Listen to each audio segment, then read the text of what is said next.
Começando mais uma live do Projeto 26. Hoje eu vou bater um bate-papo sobre liderança e autoliderança com um mergulhador de combate da Marinha, MEC 181. Para você que está me conhecendo agora, eu sou o Freitas, sou empresário, coach, trainer de desenvolvimento pessoal, ex-policial do BOPE aqui no Rio de Janeiro. E eu vou trazer para esse bate-papo aqui um cara que vem me ensinando muito sobre liderança. Conheci ele através de um amigo MEC que me conheceu através do trabalho que eu venho desenvolvendo ao lado do 30, onde a gente leva aí os alunos que a gente tem a aprimorar sua liderança e sua autoliderança, porque nós somos os responsáveis pelos resultados que queremos na nossa vida, e para isso a gente precisa ser líder da nossa jornada. Eu vou convidar ele para esse bate-papo e a gente vai abordar esses temas nessa live. Deixa eu chamar ele aqui. E aí, meu amigo, é só aceitar para a gente iniciar esse bate-papo sobre liderança. Espero que a gente possa contribuir muito na jornada aí nesse ano que se inicia, principalmente para quem vai assistir essa live. Tudo bom? Tá me escutando? Perfeitamente bem. Forte claro, Freitas. Forte claro. Antes da gente... Eu falei sobre o que a gente vai falar nessa live, sobre liderança, autoliderança, mas antes da gente seguir em frente, queria que você se apresentasse para quem vai assistir essa live agora ou depois que ela vai ficar gravada aí no canal. Perfeitamente, meu amigo. Primeiramente, gostaria de parabenizar o seu trabalho, agradecer a todos que estão ouvindo aqui a live, acompanhando. Eu sou suboficial, armamentista, mergulhador de combate Otto, e eu recebi um convite especial aí do meu amigo particular Freitas, para a gente debater alguma coisa sobre liderança, né? Foi um assunto que muito me interessa, particularmente.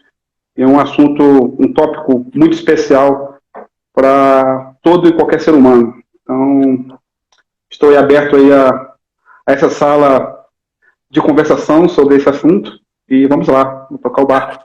Antes da gente mergulhar aí no bate-papo sobre a liderança, falar um pouco também sobre autoliderança, eu queria que você me contasse um pouco aí dessa jornada primeiro, desde guria, que às vezes é isso que você usa, né? Acho que essa expressão, até se tornar um MEC, como é que é essa relação do seu sonho? Eu costumo contar muito, né? Que com 18 anos eu determinei que eu queria ser um policial do BOPE, tive que investir em toda a minha jornada para chegar nas fileiras do batalhão, poder puxar ponta, combater. Como é que foi essa sua jornada? Quando você decidiu que ia entrar para a Marinha? Quando surgiu? Eu, por exemplo, desculpa aqui, né, a minha ignorância, não conhecia os mergulhadores de combate, conhecia mais o Comanf. Eu nunca vi. Hoje a gente tem mais acesso às informações. Como é que foi essa jornada para você ir desde tomar a decisão de entrar para a Marinha e se tornar um mergulhador de combate, cara? Bom, indo direto ao ponto, né? Eu sou oriundo aí do estado da Bahia, nasci em Salvador, mas passei minha infância toda morando no interior do estado. Então, eu passei um período no Morro do Chapéu, outro período no Conde, uma cidade litorânea do estado da Bahia, no norte do estado. E depois Catu foi minha última cidade que eu morei lá antes de entrar na Marinha. Então, como era previsto para os jovens daquela década, jovens da década de 70, 80 e início de 90, o que se via na televisão era filmes como Rambo, Braddock, Arnold Schwarzenegger com Comando para Matar. Era um time... E aí entra o critério um dos critérios, os itens da liderança, que chama influência.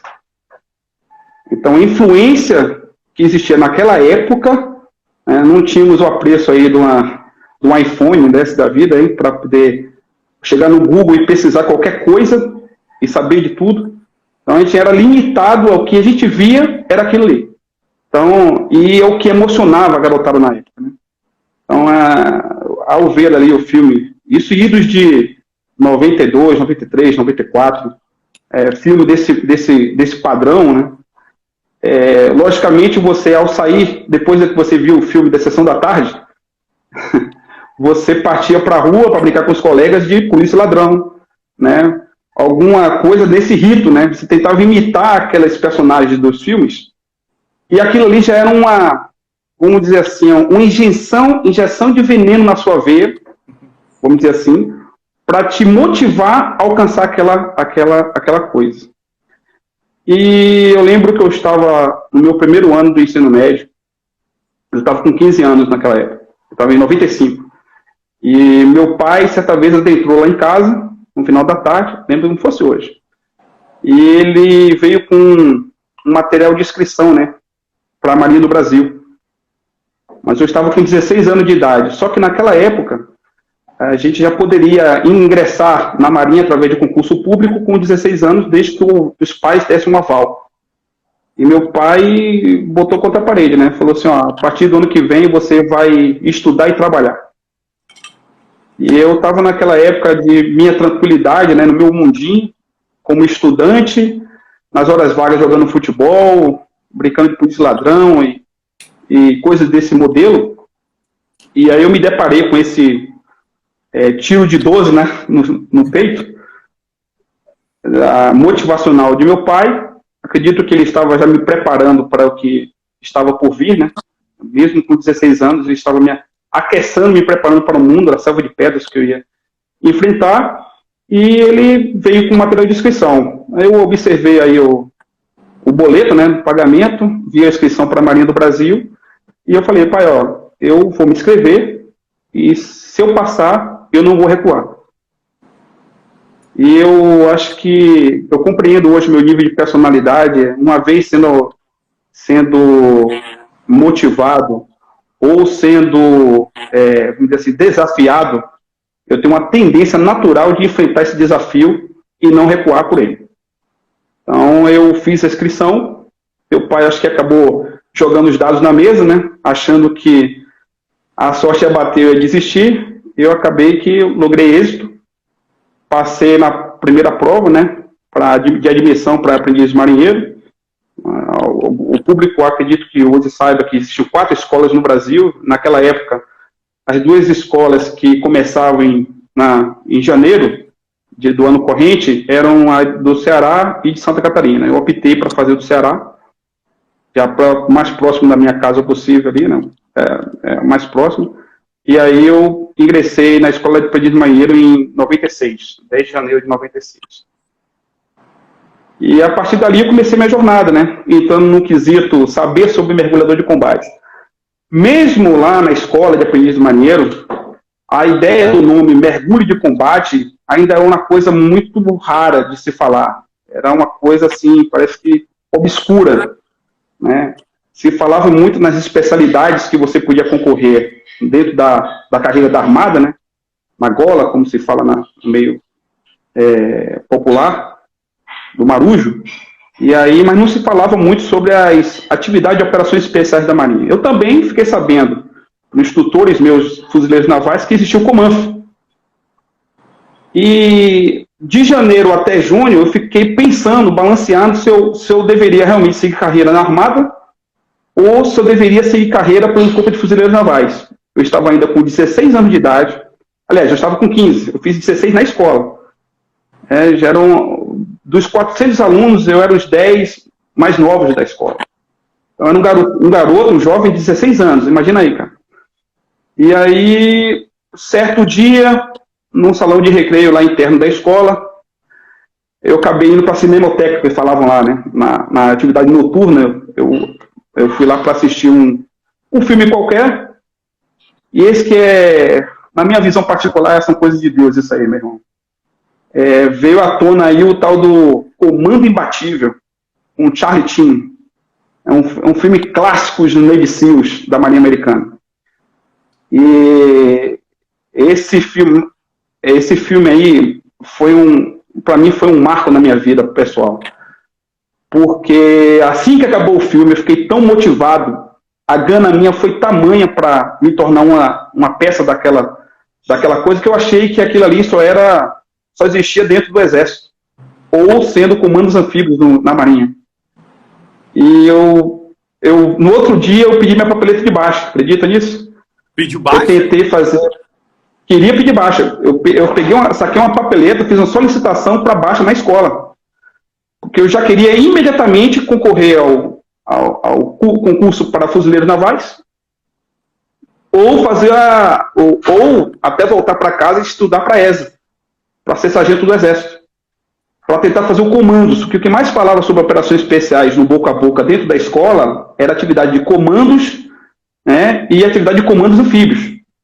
Porque dentro da turma de alunos ali, tinham já alunos que eram filhos de militares, e falavam desses quesitos, né? Olha, poxa, você é um cara que... Chegava para mim o tempo todo, meus colegas falavam assim, cara, você não nasceu para estar na Marinha, você tem um pulso, tem um sangue de cara de exército, de cara que é pro combate direto, é terreno, é pegar no fuzil, camarada.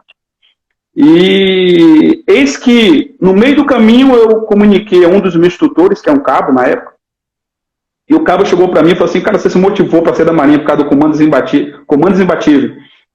E para fazer aquilo ali você faz na gola, na armada, na carreira que você está seguindo. Aí, ué, como assim? Aí ele, pô, ali é o MEC, cara, ali é o paralelo do MEC na nossa Marinha do Brasil, pô. Comando imbatível são Navy SEALs. E o MEC já existe aqui dentro. Aí eu falei assim, pô, o que é isso? O que é o MEC, cara? E aí esse cabo começou mais uma vez, coisa de Deus, né? Cruzou meu caminho, bati um papo com um camarada, o cara acendeu o gatilho da chama, meu camarada. E aí eu comecei a pesquisar, procurava, cara, que nem um louco, revistas que falavam sobre esse assunto, mas era escasso, como eu falei na época. E assim, era normal, mesmo naquela época, um destacamento MEC, quando tinha viagem de navios, quando ele estava destacado, uma equipe ir na escola e promover uma propaganda sobre o evento, sobre o ser mergulhador de combate. Tinha palestra sobre esse assunto, mas para azar do destino, eu não tive essa oportunidade. Então eu fiquei ali sendo orientado por esse cabo na época, né, meu instrutor, falou, não, cara, tem um MEC, os caras são a coisa rara mesmo, são poucos na Marinha que chegam até a atividade, mas os caras, poxa, salto de paraquedas, mergulham, atacam, faz tudo aquilo que você viu no filme ali, cara. Aí pronto, aquilo ali eu parei e prossegui e fiquei com aquilo no coração até o dia que eu encontrei a primeira vez com esses caras aí lá, já na base naval do Rio de Janeiro, quando eu estava embarcado na fragata Buzios. Foi isso que aconteceu. E aí eu ponto para o novo episódio da pergunta lá, que essa vai ser mais emocionante ainda, porque vão compreender que é um destino, alguns pensam que é destino da sua vida, outros pensam que é coisa de Deus mesmo, que ele já planejou sua vida através disso, e que você apenas centelhou uma coisa no passado e que aquilo ali vai se incendiar cada vez mais até você chegar a um nível que você possa se formar e conquistar aquilo que você planejou. É isso. Você foi falando, eu fui anotando algumas coisas aqui, e quando eu disse que não conhecia, até me senti assim, pô, não pesquisei, o ignorante, mas é comum, pela sua história, era ainda mais comum não saber mesmo lá dentro, né, cara? Você lá dentro não sabia do MEC. Me deu até um alívio assim, pô, se o cara tava lá dentro e era uma coisa escassa, então realmente não era culpa minha, não sabia. Mas, e aí você falou da influência.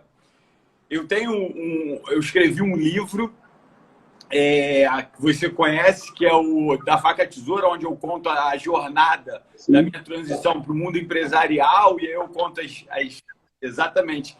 E um dos livros que me deu base para escrever, que me influenciou a escrever, foi o livro Não Há Dia Fácil, né, onde eles contam a captura do Bin Laden. E ele conta exatamente isso. Você falou da influência e o quanto é importante essa influência, né? E às vezes ela vai vir de um filme, a minha veio de um primo meu que tinha acabado de se formar no BOPE, que até então também não conhecia o BOPE no Rio de Janeiro. Conhecia através dele, ouvia falar muito vagamente. E nesse livro ele conta que ele quis ser um CEO porque ele foi na escola, ele foi para a biblioteca, cada aluno podia escolher o seu livro, né, para ler e montar um projeto em cima desse livro, e ele escolheu um livro de um boina verde. E ali o cara morava no Alasca, e ali ele sentiu o desejo de ser um SEAL. E anos depois se tornou o comandante daquela operação, um dos comandantes no terreno daquela operação. E aí o livro ele me ajudou muito a escrever o meu livro. Então, quanto é importante, né, o que a gente estiver vendo, independente de ser livro, filme, escutando uma palestra, o quanto isso pode ser determinante na minha jornada enquanto influência, né? E coloco aqui que uma das coisas que me influenciou a sair do próprio BOPE e seguir na minha jornada foi a palestra do Bernardinho, uma palestra incrível, onde ele leva ali, né, acende o fogo da pessoa, e eu falei, cara, eu posso ir além, né? Eu quero mais, eu quero ir além daqui do BOPE. E outra coisa que eu anotei que é muito interessante, eu levo para todos os lugares, o quanto o foco faz a gente enxergar coisas que estão ao nosso redor, mas a gente não vê quando não dá foco. Se você não tivesse focado em ser uma operações especiais, talvez você não conhecesse os mergulhadores de combate nunca, né? Então, quando eu dou foco, minha energia flui e eu passo a ver coisas que estão ao meu redor e eu não vejo. E eu costumo trazer isso. Eu trago a PNL para todos os meus cursos e a gente tem a capacidade de sentir, né? De 5 a 9 sensações. E quando se a gente for olhar, né, se eu falar assim agora, até para quem está assistindo, onde é que está o dedão do seu pé? Aí você dá foco e começa a sentir o dedão, a textura de onde ele está tocando, mas até então, até eu falar e você passar a sua concentração, seu foco para essa parte do corpo, você não estava nem sentindo o pé, né? E isso serve para todas as outras coisas. E aí, como você falou, acredito muito em Deus também, mas Deus nos dá essa capacidade de direcionar o nosso foco. E aí eu vou trazer outra pergunta, já emendando aí só para a gente entrar no nosso tema. Como é que você conhece? Eu sei que você foi parar nos Estados Unidos, né, para um curso de liderança. E como é que você conheceu o meu trabalho? O que você viu? O que você buscou lá e que você acabou vendo e se tornando um amigo admirador desse trabalho que eu venho trazendo também, né?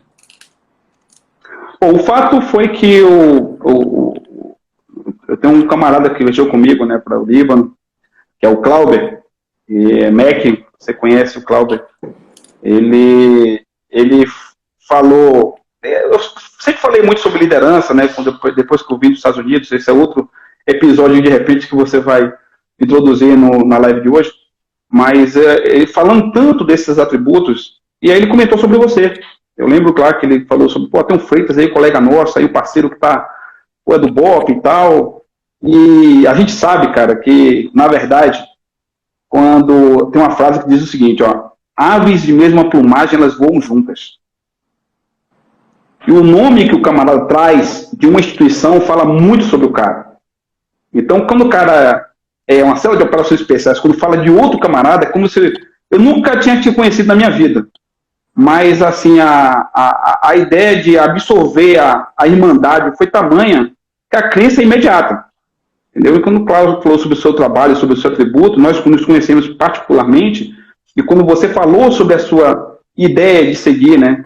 E como você foi corajoso de tirar, tipo assim, de repente, deixar um pouco de lado toda aquela sua esperança pessoal, que é uma coisa magnífica, que é trabalhar e dar esperança a outras pessoas, cara. Que trabalho de influência maravilhoso, que entra nos quesitos de liderança também.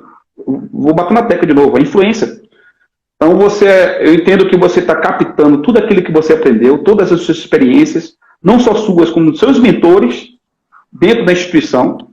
E aí você está querendo colocar todo esse nicho de influência para melhorar a vida de outra pessoa. Cara. Isso é um item chamado altruísmo, que eu só vim passar a entender o que era altruísmo, perdoe pela minha ignorância, né, falar sobre isso, humildemente falo sobre isso, vim aprender a falar isso aí em 2010, nos Estados Unidos, quando eu vim traduzir a palavra unselfishness, que é um dos itens, dos quesitos do princípio da liderança, que o líder tem que estar atento para poder ter dentro dele, para poder influenciar outras pessoas. Então, o altruísmo, esse cara é muito altruísta, cara.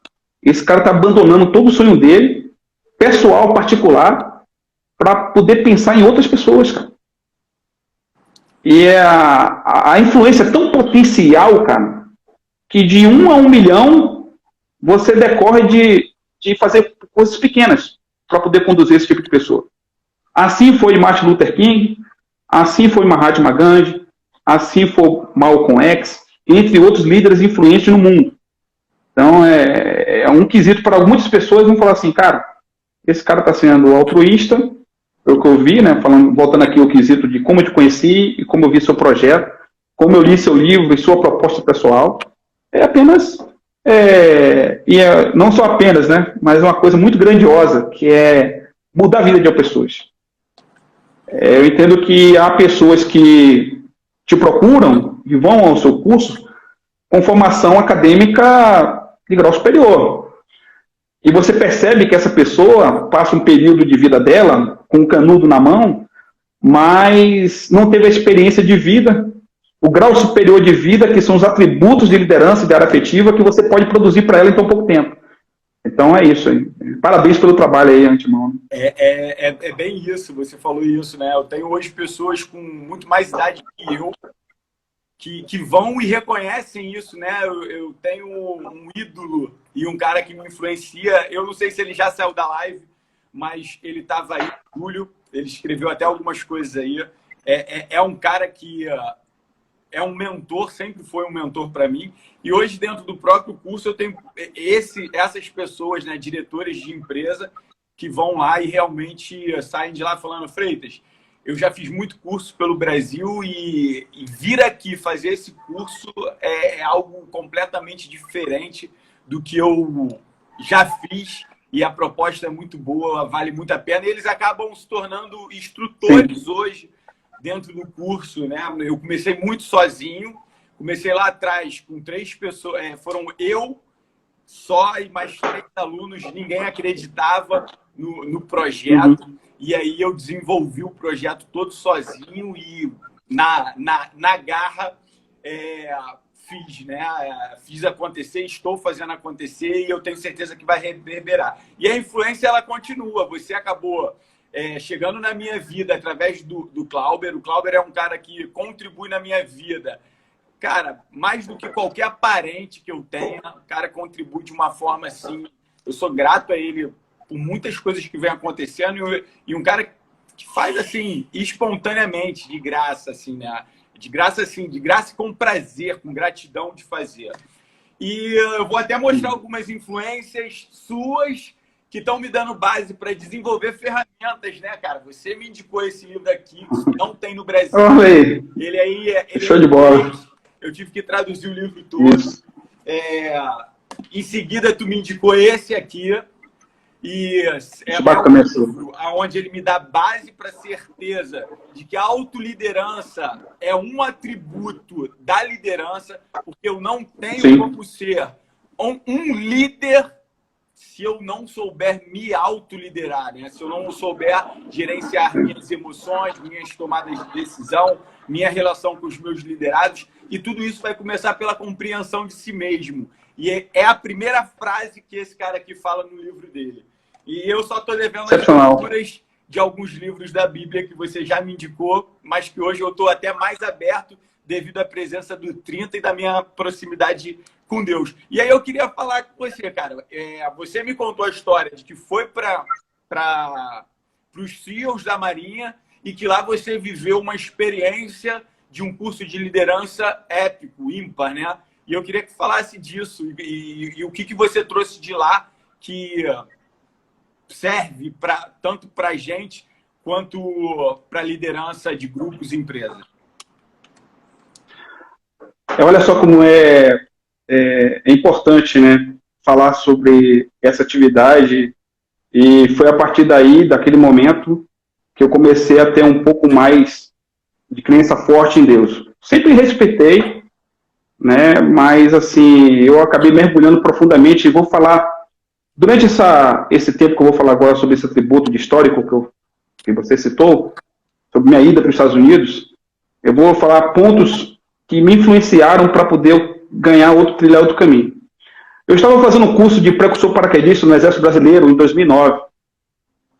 Eu fui designado para fazer o curso de precursor, e assim que eu estava terminando o curso, um colega meu lá do Grumec, logicamente, mandou uma mensagem para mim e falou assim: cara, está chegando uma mensagem aqui da Força de Submarinos com um curso para o curso de Bud SEALs, da Marinha Americana. O BUDS é o Basic Underwater Demolition Team, que é a base de formação dos SEALs, né? E tem uma vaga aqui para oficial, outra para praça. E aí já me deu uma centelha, né? Eu digo, opa, mas por enquanto, eu estava alocado à disposição do Exército Brasileiro, terminando o curso de PREC.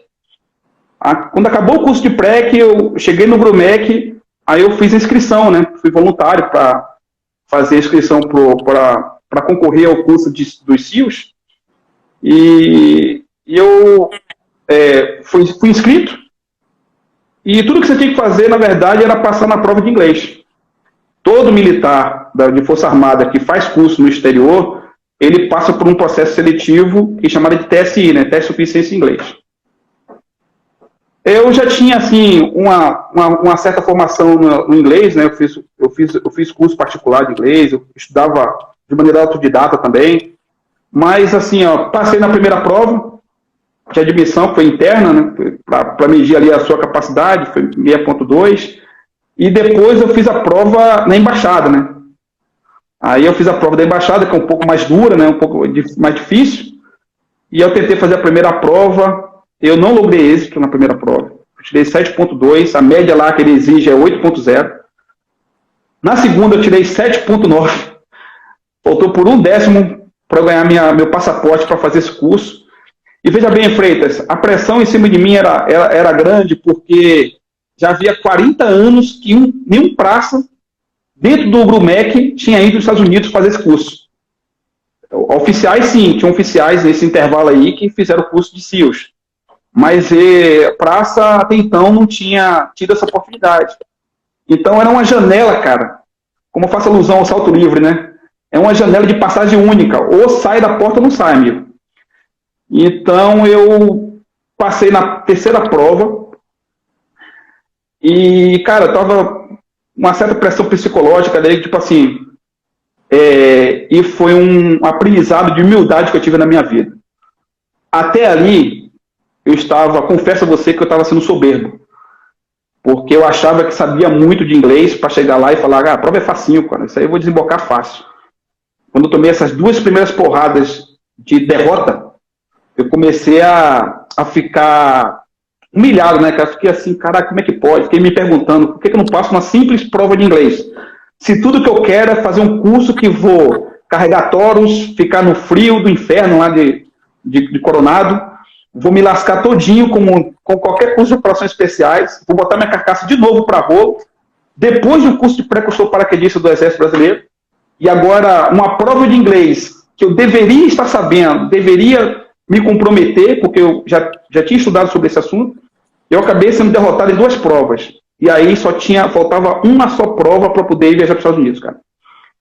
E aí, nessa última prova aí, antes dela, um colega meu, vou citar o nome dele, hoje está na reserva, né? O tal do Sargento Abimael. É o pastor Abimael, né? Ele é pastor de igreja, e é um cara, assim, meio introvertido. Aí me chamou num canto, meu camarada. Chegou para mim e falou assim, o seu problema não é a capacidade do inglês. Porque quando os SEALs vêm aqui no Brasil, já vi várias vezes você conversando com os caras como se você fosse americano. Você conversa, você tem um desembocar com esses caras aí tranquilamente. O que é que tá vendo? O que tá vendo, camarada, é um solaço espiritual. Tem muita coisa ruim em sua volta. E você não consegue enxergar. Se você for humilde, ajoelhar e pedir para o Papai do Céu, eu acredito que ele conduza a sua mente para fazer a sua prova. E eu confesso abertamente para você aqui, meu amigo, para o público que tá me vendo, que aquilo ele foi um gatilho para que eu me tornasse mais humilde e realmente eu fosse para casa. Aquele dia eu chorei para caramba. Da noite pro dia ali, fiquei na merda. E aí eu saí do Grumec, botei meu uniforme branco, porque eu tinha que fazer prova lá no Centro de Estudo Pessoal no Exército, no Leme. Tem um batalhão lá que é só para isso. Tem um oficial do Exército Americano lá para aplicar a prova. E naquele dia, Freitas, eu fiz prova com mais, acho que uns 5 oficiais. Só que a prova desses 5 camaradas aí era outra coisa, para outra função, mas a prova era a mesma. Eu utilizei todo o meu tempo concentrado nessa prova de TSI, camarada. E pedi a Deus, supliquei a Ele de todas as formas para que Ele guiasse minha mente para eu poder fazer essa prova. E aí, ó, assim, o resultado, o oficial americano, ele pode passar por e-mail, é secreto, né? Ele passa para o seu e-mail, ou você, se você quiser, ele dá na hora ali. Ele pega o corretor ali, joga na prova, e dá o go ou não go, vai ou não vai. E aí eu fui o último a sair da sala, eu fui até o último segundo, fazendo a minha prova e corrigindo a minha prova. Eis que o oficial americano chegou para mim, né, e perguntou assim, o que você acha? Você acha que passou ou não passou na prova? Aí cara, eu tenho fé em Deus que eu passei nessa prova. E aí você quer receber a resposta agora? Aí bateu aquele frio na espinha, que valia assim, ó, 40 anos de ato, de espaço, de tempo, que não vai no MEC lá, um praça, para fazer o curso, no tão sonhado curso de operações especiais chamado BUDS. E aí ele fez a correção e falou assim, parabéns, você passou, bem-vindo ao meu país. Aí, cara, foi um choque de energia tão grande, cara, eu voltei muito alegre para a minha unidade, né? Eu imediatamente voltei para o Grumec, eu fui falar diretamente com o meu comandante para dar o pronto da missão cumprida, né, cara? Porque até como subordinado, quando o comando a gente dá uma determinação para um elemento de operações especiais, está escrito isso muito bem lá no BOP, na sua unidade lá, né? Vai e vença, né? Uma vez recebida a missão, cumprida a missão, e o laço de derrota para a gente é muito punjante, né? O elemento de operações especiais não gosta de derrota. Praticamente, nós não nos formamos para aceitar a derrota. A gente vai até o final. Nem que para isso você tem que expor sua vida à morte, né? Mas aquele momento ali, ó, foi uma simples prova de inglês que pesou muito nas minhas costas. Aqui não foi um curso de 9 meses do processo seletivo que eu bastava dar minha carcaça para rolo. Aquilo ali foi uma prova de área cognitiva, cara. E eu não estava conseguindo vencer com todos os atributos que eu já tinha. Então, moral da história. No mês seguinte, eu fui para os Estados Unidos. E todo militar estrangeiro que vai para os Estados Unidos fazer curso de operações especiais ou outro curso que dure mais de 6 meses, ele tem que passar pelo DLI, né? Defense Language Institute. Ei, Mac, deixa eu só segurar aqui, ó, porque senão eu perco o time da nossa conversa aqui, porque eu vou colocando nesse meio. Porque você está falando e eu estou anotando as coisas bem interessantes, né? E aí eu vou voltar ao livro, porque outro dia eu fiz até uma postagem sobre isso. A sorte, ela é a junção de oportunidade com preparação, né? Quanto mais eu me preparo, Sim. mais oportunidades vão aparecer. As pessoas que hoje estão reclamando que elas não têm oportunidade é porque elas estão sentadas na ignorância de não evoluir, de não buscar a sua evolução constante, o seu preparo, o seu desenvolvimento. E aí você falou que sabia fazer inglês, isso de forma autodidata, né? E isso te abriu a porta de fazer para o CEO. E eu vou pegar o gancho do livro novamente, do Não Há Dia Fácil, onde um único cara que não treinou durante todo o tempo com aquela equipe que ia pegar que ia pegar o Bin Laden, um único cara que não treinou, ele foi sacado da equipe que já estava no Irã. Agora eu não lembro o país que eles estavam, mas ele foi sacado porque ele era o único que sabia falar a língua, se eu não me engano, árabe, não sei qual era a língua que eles precisavam. Ou seja, ele não teve sorte. Ele, de forma autodidata, como você, aprendeu a língua da região e mesmo não estando no grupo que treinou para pegar o Osama Bin Laden. Ele foi selecionado quando esse grupo chegou lá no Paquistão, se eu não me engano, agora. E aí ele foi chamado, e é óbvio que ele já tem um treinamento base, que vai dar base para ele fazer as entradas que eles precisavam. Então, assim, mais uma vez eu vejo que a sorte que você teve veio muito da sua dedicação, né? Por conquistas pessoais suas. É óbvio, você entrou aí na parte um pouco da prepotência, de achar que o que tinha já era suficiente, e você falou uma coisa legal, que as operações especiais não saem para uma missão e não podem dar errado, vai e vença. Isso nas operações especiais é fundamental, porque ou a gente vai vencer, ou a mãe de alguém vai receber uma bandeira. Então, a gente está sempre em busca da excelência para mitigar os riscos. E aí, quando as pessoas falam assim, mas vocês de operações especiais não tem nada a ver com as pessoas que na vida, né? Claro que tem. Claro que tem. Porque uma das coisas que eu acho que faz a excelência dentro das operações especiais é que a gente não espera errar para aprender e evoluir. A gente está sempre fazendo feedback da própria excelência, né? Porque não é só quando alguém morre ou quando dá errado. A gente está sempre olhando para dentro para estar fazendo essa evolução antes que dê merda. Então, a gente está sempre antecipando possíveis merdas e se mantém em constante evolução. E aí eu vejo isso acontecendo na sua vida de novo aí na prova. Era um objetivo que você tinha e você flexibilizou o seu comportamento e sua maneira de pensar.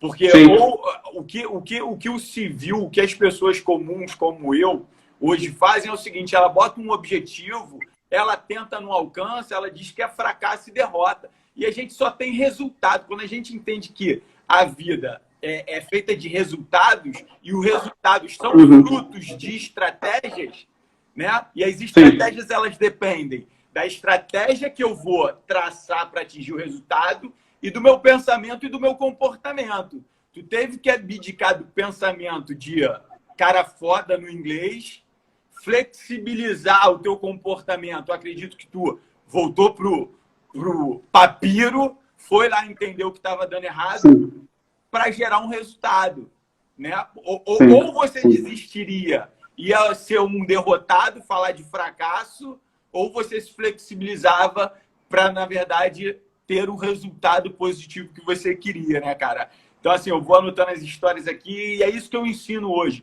É isso que eu mostro. Cara, você pode ser um operações especiais na vida se você entender que o resultado que você quer vai depender dessa estratégia e de você estar sempre flexibilizando enquanto o resultado fizer sentido. Porque ou eu abandono o resultado, não faz mais sentido, eu vou seguir. Mas enquanto o resultado fizer sentido, eu tenho que flexibilizar minha estratégia, meu comportamento, meu pensamento até atingir esse resultado. Por aí, né? Exatamente esse caminho aí, Freitas. Eu gostaria de voltar um pouco no tempo. Esse papo é muito prazeroso, né? Não alimenta tanto que você vai e volta o tempo todo para não perder o fio da meada e dar um sinal de influência, de oportunidade para aqueles que querem concorrer à atividade de operações especiais. Primeiro ponto, eu volto na minha época, em 2006, quando eu estava fazendo um curso de mergulhador de combate, e aí eu tinha um instrutor, eu tenho um apreço enorme, né, que é o tal do Suborcel Tavares. E aí, no meio do curso lá, o pau quebrando lá, rock and roll o tempo todo. Aí ele me chamou em particular e falou assim: aluno, Canguru 2. Aí eu já me posicionei, e aí ele chegou aqui, baixinho aqui comigo, aqui, falou assim, começou a falar inglês comigo, cara. Começou a trocar ideia com inglês. Porque quando você faz... Eu estou aqui no Mac. Não. Eu voltei no tempo. Para explicar em 2006, no ano que eu formei, mergulhador de combate, tinha um dos instrutores que foi um dos meus mentores, um dos maiores mentores que teve na primeira atividade que eu fiz como aluno com o MEC, né? Então ele chegou para mim e começou a conversar comigo em inglês.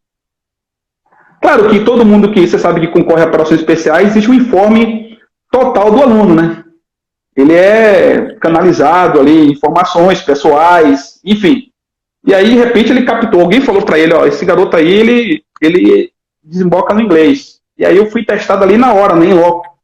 E eu comecei a retribuir a resposta toda em inglês, né? Então aí chegavam os outros tutores e falei, pô, e aí, Tavares, está desembocando mesmo aluno ou está chutando? Aí ele é um cara muito sereno, né, muito centrado, e aí ele, não, está desembocando. Aí começou a dar o punhete de informação, e eu acho que ele me deu um bom sinal para me manter no curso, cara.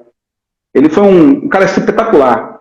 Ele chegou para mim assim, caso o senhor logre êxito e coloque o brevet dos tubarões no peito, com a sua capacidade de inglês, pode te levar muito além daquele que você imagina. O inglês dentro daquela unidade ali é uma coisa rara. Por incrível que pareça, né? Veja bem, somos da Marinha do Brasil, somos embaixadores do Brasil em muitos países quando a gente viaja pelo Atlântico, pelo Pacífico, pelo todos os oceanos do mundo. E como esse nível de embaixador, a gente potencializa essa ideia de ter capacidade linguística para poder se comunicar com o mundo exterior. E depois de muito tempo que eu entendi o sinal que ele queria mandar.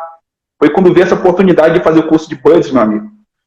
Que aí, enfim, em cima da hora não dá para você se preparar para fazer um curso como esse. Um simples teste de inglês para fazer um curso que há 40 anos o que o pessoal almeja como sonho.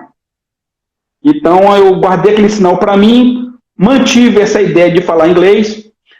Assim que eu pisei no Grumec, efetivamente, eu tive a primeira experiência em contato com os CEOs americanos, em treinamento, e aí eu comecei a aproveitar aquele ensejo para poder treinar, né, para poder falar melhor a língua e poder aprender um pouco mais com eles. Aprendi muita coisa com esses camaradas aí, desse período que eu fiquei. E aí, vamos aqui, volta naquele período lá de 2010, 2011, que eu fui para os Estados Unidos, quando eu tive essa grata glória divina, né, de aproveitar a oportunidade de ir para aquele país.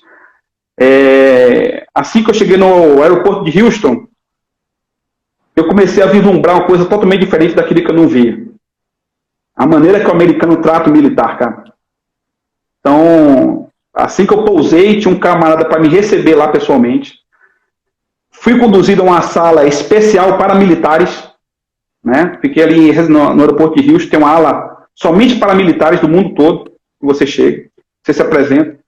E aí fui deslocado para San Antônio, para passar 2 meses e meio de preparação linguística para fazer o curso de Buds. E naquele período que você vai na cidade de San Antônio, no Texas, para você se preparar, lá é um centro linguístico, que abriga 3.000 alunos de 80 países diferentes. Então, lá você vê o mundo todo ali dentro. Então, e todo mundo tem que falar inglês, obrigatoriamente, lógico. Então, independente se você é árabe, se você é chinês, se você é japonês, se você enfim, é grego, ali todo mundo é mandatório, todo mundo se comunica em inglês. Então, esse foi a primeira visão que eu tive, né, de importância da língua. Segundo ponto, poxa, no decorrer do curso, eles fazem preparação tanto linguística como física e como uma inspeção de saúde. Na última semana, que eu estava já com o passaporte carimbado para ir para Coronado, camarada, carregar bote na cabeça, carregar toros, ir para o Oceano Pacífico, tomando banho de água gelada lá, eu recebi a infeliz resposta, a informação que eu tinha traço da anemia falciforme no sangue. E traço da anemia falciforme, de repente os ouvintes aí querem pesquisar um pouco mais sobre isso, é uma mutação, né, nos glóbulos vermelhos, e quem tem descendência negra, e que para o curso de Buds, SEALs, ou Célula de Operações Especiais, nos Estados Unidos, é proibitivo fazer esse tipo de curso. Porque você vai trabalhar com mergulho, com pressão, eles entendem que mesmo quem tem um traço da anemia falciforme, pode sucumbir, né, e morrer por uma série de parada cardiorrespiratória, coisa parecida, né. A peneira de saúde dos caras é muito fina. Então, foi por esse motivo que eu tive que ser extraído do programa do Buds SEALs daquele ano. Poxa, lá na escola, tem um camarada chamado Country Manager. É o cara que gerencia os alunos de determinados países, né? E ele chegou para mim e falou assim, cara, olha só, a gente não quer que você volte para o Brasil com a mão na frente e outra atrás, até porque a gente sabe que você é mergulhador de combate, a gente já sabe que você faz atividades de mergulho, de salto livre, de mexe com pressão, mas aqui, infelizmente, no nosso programa político, não é só para estrangeiro não, para americano também, ele não pode fazer de forma alguma um curso de BUD/S. Mas nós temos um programa aqui de liderança bacana para você. E mais uma vez, ô Freitas, mais uma vez, eu ali, estava puto pra caramba, tava ali, não foi uma coisa que foi assim, você foi porque tomou pau. Novamente, né? Não foi porque você tomou pau no exercício, não foi porque você teve incapacidade física para fazer o curso de BUD/S. Foi porque você tem um dos itens de saúde que impede que você chegue lá. Mas espera aí, cara, eu sou mergulhador de combate, eu contestei lá. Eu sou paraquedista, eu faço salto livre, eu opero com a alta pressão, baixa pressão, grande altitude, já soltei. Não tem problema nenhum. Eu assino um requerimento, pode deixar comigo. Eu digo, não, cara, não é isso. É proibitivo, acabou. Agora, se você aceitar, nós temos a Escola de Liderança de Sargentos aqui, que é lá na Flórida, que a gente pode encaminhar você para esse protocolo de curso e você vai lá e faz o curso. É o que eu fiquei pensando, cara, eu vou chegar lá para sentar numa sala com ar-condicionado, para ficar ouvindo sopa de letrinha em liderança, cara. Não era minha pedida, cara. E mais uma vez, sendo soberbo, e, poxa, puto pra caramba, eu não queria que a coisa acontecesse, mais uma derrota, não, eu não queria voltar pro meu país sendo derrotado, não, a culpa não foi minha, cara. E aí é o seguinte, eu peguei assim e pensei, né, parei, cara, antes pingar do que secar, né? Já que eu tenho uma oportunidade de ficar mais 2 meses e meio, mais 3 meses nos Estados Unidos, eu vou aprender alguma coisa diferente, eu vou caçar alguma coisa para fazer, cara. E aí eu aguardei uma semana, teve um protocolo entre o Brasil e os Estados Unidos para mudar esse tipo de curso, e quando deram luz verde, eu peguei o avião, fui para a Flórida, me apresentei lá em Pensacola, na base de NetSafa, na base dos Blue Angels. É a Esquadrilha da Fumaça da Marinha Americana, né? Muito famosa ela. E aí, poxa, eu cheguei lá com cara de frustrado, ainda puto, né? Poxa, pensando, eu poderia estar lá, eu queria carregar toros e acabar com a minha vida, acabar com o meu corpo, né? Para me tornar um Navy SEALs. Eu queria botar aquele tridente, a águia com o tridente no peito. Era uma perseguição agora de ordem pessoal. E infelizmente eu não pude fazer aquilo ali. Só que é o seguinte, Freitas, a partir do momento que eu tive a primeira aula sobre a liderança militar norte-americana, muita coisa mudou na minha vida, pessoal. E eu vou dizer para você de maneira clara, né? Por que isso aí? É a oportunidade que eu tive de aprender uma nova cultura, né? Primeira coisa, eu pensava que o mundo todo era igual, só mudava a língua e todo mundo se comportava da mesma maneira. E a partir do momento que eu cheguei naquele curso, eu olhei assim de cara, é isso aqui mesmo? É nesse padrão? E aí eu via um outro nível de visão que a instituição tem para contigo. E a responsabilidade que você tem para, né, o grande responsabilidade que você tem para com seus subordinados, né, aquela coisa assim, bem de peso, né, da ideia de você estar criando filhos, você estar vislumbrando influenciar pessoas, né, não pensando somente em você, lá como é que é comandar para baixo, né, você liderar para baixo, não liderar para cima. Essa é a sua função primordial, você foi escolhido para isso. E, enfim, comecei primeiro dia, segundo dia, primeira semana, digo, nossa senhora. E quanto mais dia passava, mais eu ficava com vontade de aprender o próximo dia. Ir para a aula no próximo dia. Então, aquilo ali, literalmente, me trouxe muita maturidade. Aprendi como utilizar esse laço da humildade na minha vida, no dia a dia. A desalagar a soberba do meu coração como operações especiais, a ver que as pessoas, eu não me coloco, aprendi que eu não posso me colocar jamais como superior em relação às outras pessoas por ser operações especiais. Eu passei a entender a especificidade do quão importante as outras pessoas, né, de outras especialidades, é importante para a sua vida. Que sem elas você não vive, cara. entendeu? E quem dá todo o suporte pra gente é essa galerinha aí. E aí eu pude, pô, cara, vou fazer aqui uma lavagem corretiva na área afetiva da minha pessoa e sinceramente mudou muita coisa. Dá uma pausa aí para você fazer as perguntas. A caneta deu uma voada aqui, eu fui anotando algumas coisas, é incrível, né?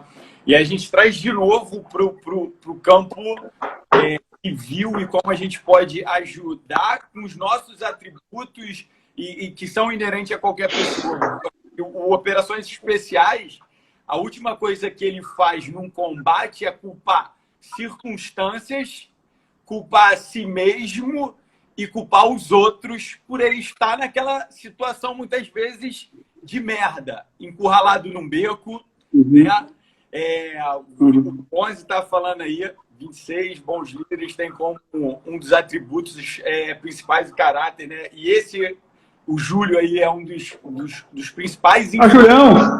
na minha vida, não só no BOP, mas minha vida como um todo. Ele é um líder para mim. Muitas vezes fui conversar com ele sobre liderança e saí de lá com uma ferramenta, saí de lá com uma nova visão, ia para casa, escrevia e aplicava isso no meu curso. Sou muito grato a ele. E é sobre isso que eu estou falando. Então, Operações Especiais, ele não culpa circunstâncias, ele não culpa os outros e ele não culpa a si mesmo em combate. E quando eu faço isso na minha vida pessoal, diante dos meus desafios diários, eu estou diminuindo a minha própria capacidade de reação às circunstâncias que eu não controlo. E aí eu pego o gancho do que você fez, né, cara? A quem você poderia culpar pelo fato de ter a anemia falciforme, isso ser uma... falciforme? É esse o nome? Isso. Traço da anemia falciforme. E isso ser um atributo de negativa para a inscrição. Então, se você sentasse e se culpasse por ter essa doença, culpasse o mundo por essa doença existir, né? Ou culpasse alguém por geneticamente ter passado isso para os seus genes e ter desenvolvido isso, de repente tu ia ficar puto e ia largar e ir embora, né? Então você respirou, tentou entender qual era as lições que aquilo ali poderia te trazer e aproveitou as oportunidades. E um dos maiores erros que a gente comete na nossa vida é, diante de uma adversidade que a gente não controla, é sair chutando balde, né? E aí eu, aproveitando isso que eu estou falando, eu vou até te fazer a pergunta. Se você tiver que olhar, né, para negativa dentro do Bud Seals e para oportunidade, como é que você olha a sua vida e fala, cara, eu sou muito grato por isso, e eu não queria que fosse diferente? O que você trouxe da tua vida que, porra, é isso? Vou falar uma coisa, Freitas, direto no ponto, né?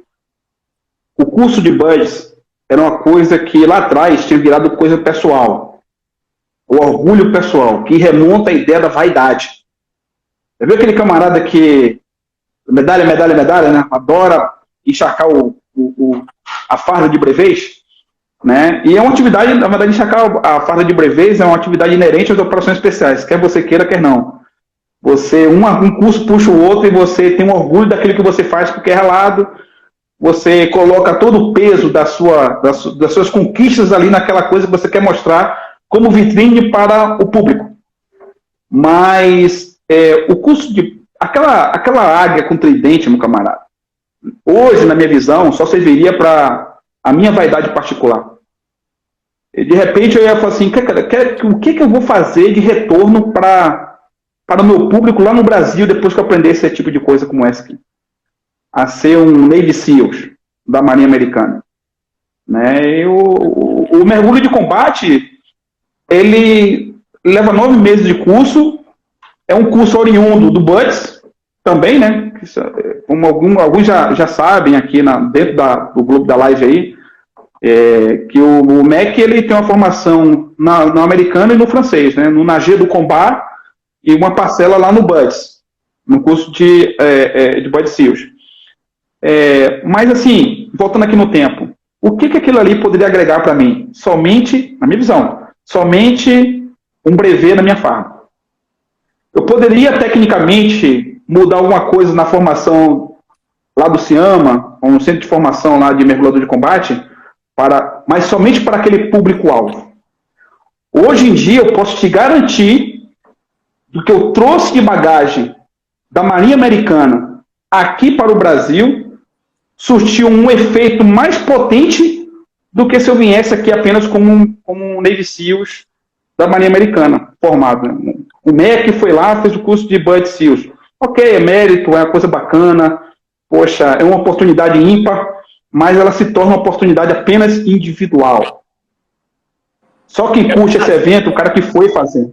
Felicidade. É realização pessoal.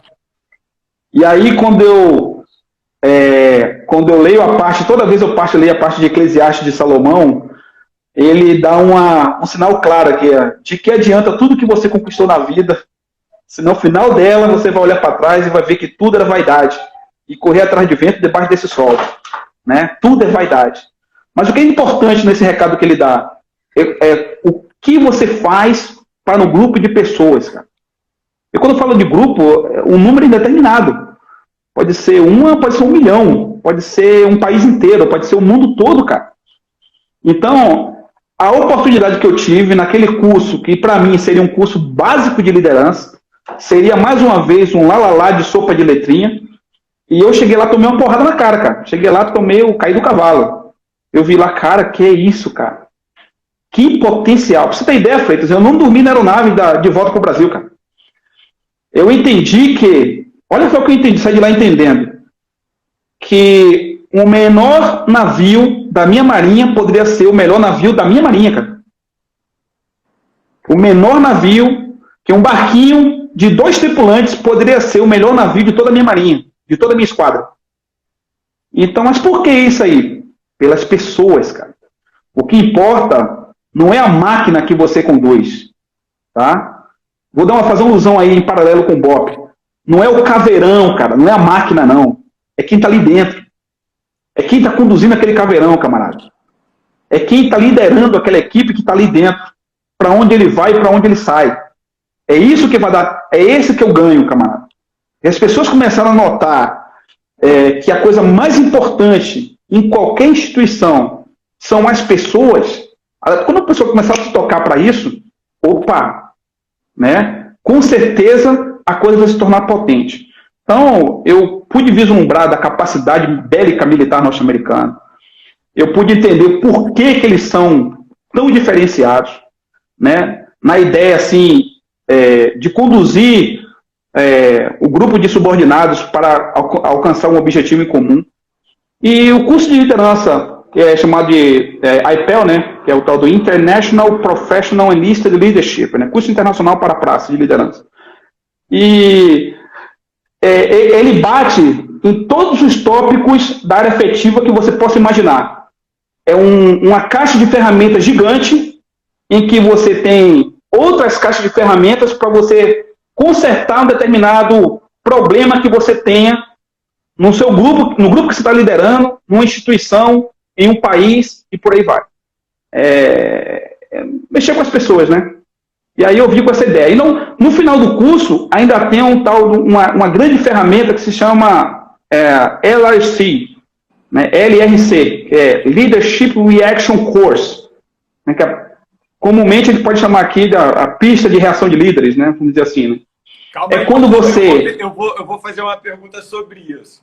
E aí eu vou trazer... Opa, top! Então, separa. Coisas aqui que você falou e que vai ter a ver com essa pergunta que eu vou fazer. O Júlio tá falando aí, né? Eu cuido de você, você cuida de mim.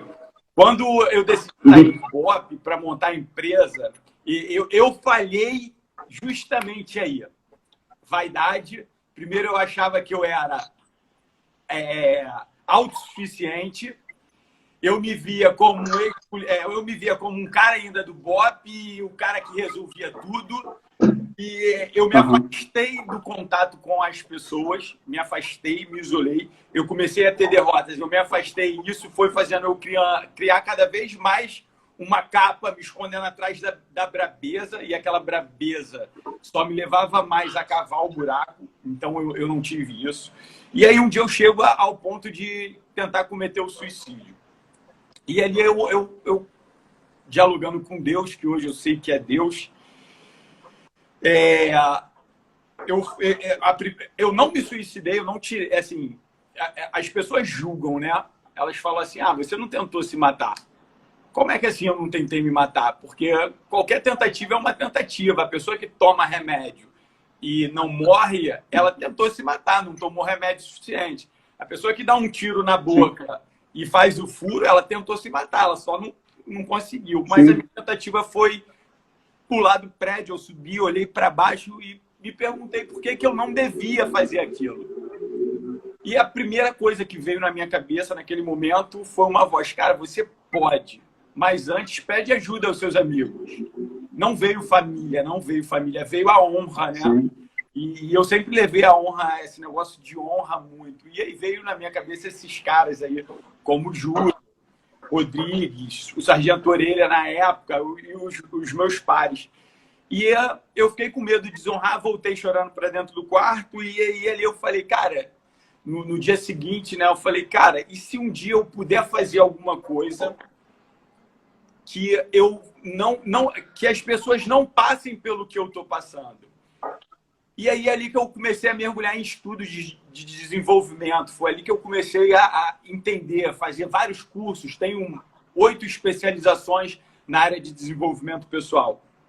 E vou fazer mais, né? E eu tô sempre refletindo. E eu penso assim, cara, para fora, né? Porque é mais fácil, entre aspas, você comandar um grupo de operações especiais. Entre aspas, tá? Não estou dizendo que é. Porque são homens dedicados a uma causa que se entregaram aquilo ali, naturalmente eles são mais autocomandados, mais autogerenciáveis, apesar, e o Júlio, se ainda estiver assistindo aí, eu sei das diferenças que existem, mas ainda assim é mais fácil, entre aspas. Porque quando eu olho para fora, para o mundo aqui fora, eu pego um grupo de pessoas sem esperança, eu pego um grupo de pessoas sem norte, eu pego um grupo de pessoas sem foco, eu pego empresas que têm um grupo de colaboradores, muitas vezes, que queriam estar ali, mas estão aí para atender a sua necessidade básica, primitiva, de se alimentar, né? de viver mediocremente bem, e às vezes nem não, abaixo até da mediocridade. E aí como é que eu trago isso para desenvolver, cara? Como é que eu trago isso para desenvolver? Como é que eu mudo uma empresa? Como é que eu mudo um grupo de pessoas? E aí foi onde eu comecei, né, a desenvolver. E aí, quando eu desenvolvo o curso, a frase para mim mais latente que transforma a minha vida é o seguinte, e outro dia um aluno meu falou isso na minha live: quando eu mudo, o mundo muda. Quando eu mudo, tudo ao meu redor muda, ainda que nada tenha mudado, mas a minha perspectiva mental de olhar a mesma coisa de outra forma faz aquilo ser diferente.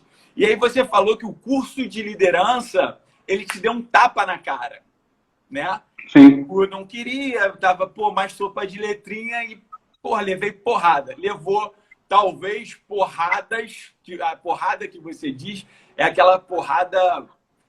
meu Deus, né? de pessoal, de desenvolvimento, de crescimento, de sair de uma casca. E quando você falou, eu anotei aqui, porque esse é o sentimento que os meus alunos falam que saem do curso. Você me deu um tapa na cara. Às vezes, eles falam isso em lives, ou escrevem, né? Eu tomei uma surra. Outro dia eu até... O 37 do último CEO, inclusive, ele foi nesse curso, indicado pelo Júlio. Ele falou: meu irmão, você me deu uma porrada, mas tu estava me formando. E eu falei assim, cara, que porrada que eu dei, eu não encostei. E se eu posto isso, me preocupa. Eu não postei, né? Eu cortei esse pedaço porque as pessoas iam associar com uma agressão física. e não é agressão física. E no próprio livro, eu escrevo que eu levei porrada, né? Quando eu comecei a buscar desenvolvimento pessoal, eu tenho a parte no livro que eu digo, né? Eu voltei a apanhar como apanhei no BOPE, só que de uma forma diferente. Né? E aí eu né, nesse crescimento, né? Porque o crescer dói e às vezes a gente compara as porradas que a gente leva. E aí a minha pergunta agora é exatamente isso. Quando você foi lá e foi para a parte prática, e aí eu já vou alinhar, inclusive, com o que eu faço, o que você aprendeu lá e que você vê nesse trabalho que eu desenvolvi que faz as pessoas dizerem que estão apanhando dentro do curso, de forma metafórica, né? Que ninguém apanha. O que faz as pessoas terem essa sensação de saírem de lá tomando uma porrada dentro do meu curso? O que é isso? Que você teve lá também e que os meus alunos têm aqui. Sim. E que você vê lá e que você pode traçar um paralelo e falar, Freitas, é por causa disso, disso, disso. Sim. Na sala de aula, no processo desse curso, você vai para a sala de aula aprender categoricamente qual é a função de cada tópico vamos dizer assim, da área afetiva da liderança. Vou te dar um exemplo aqui. Qual é o efeito que causa o altruísmo dentro de um grupo, quando você está liderando? Qual é o efeito disso, né, para a atividade de liderança? E o processo de decisão? Em que momento você está utilizando o processo de decisão? Que é importante a ideia de você tomar uma decisão, você estando em função na liderança. Quão é importante o espírito de corpo? Falar essas palavras, todo mundo sabe, ir para o dicionário mole. Eu quero ver quando você aplica isso na prática. Então, ó, na sala de... Deixa eu só dizer que eu vou falar uma aqui que eu aprendi. Vulnerabilidade. Isso. Permitir ser um líder vulnerável. Isso. Né? Que sabe, quando você fala da área afetiva, a felicidade é um momento vulnerável. Né? Até a gente entender o que é isso. Ser um líder que demonstra sua vulnerabilidade. E foi a lição que eu aprendi no alto da Vila Cruzeiro, ao lado do sargento Roberto Silva, quando ele falou assim para mim. Eu, sentado com ele numa laje, o pau tinha quebrado, a gente estava nas lajes, e aí batendo, conversando, né? E ele falou assim para mim, Freitas, eu não sou maior do que esses caras que eu tô liderando, não. Ele não falou liderando, tá? Ele falou, eu não sou maior do que esses caras que estão aqui comigo, não. E eu, recruta, 2008 isso, eu tinha 2 anos de BOPE. E aí eu falei, esses caras que estão aqui comigo, eles têm mais de 10 anos. Eu cheguei ontem. Eu fiz o CAT, saí do CAT, fui para o COESP, saí do COESP, fui para o curso de formação de sargento e estou voltando agora. Minha função aqui é colocar cada um nos seus lugares, é liderar. E aí, naquela hora, eu fiquei pensando assim, cara, esse sargento é maluco? Por que ele está falando isso para um recruta? Porque eu colocava ele lá em cima, né? Eu olhava ele de recruta para um sargento, COESP, catiano, líder de patrulha, e não entendia, mas naquela hora ali eu estava falando assim, porra, esse cara é maluco. Só que anos depois eu vi que ele estava se colocando horizontalmente na sua liderança. Ele estava se colocando na mesma altura minha.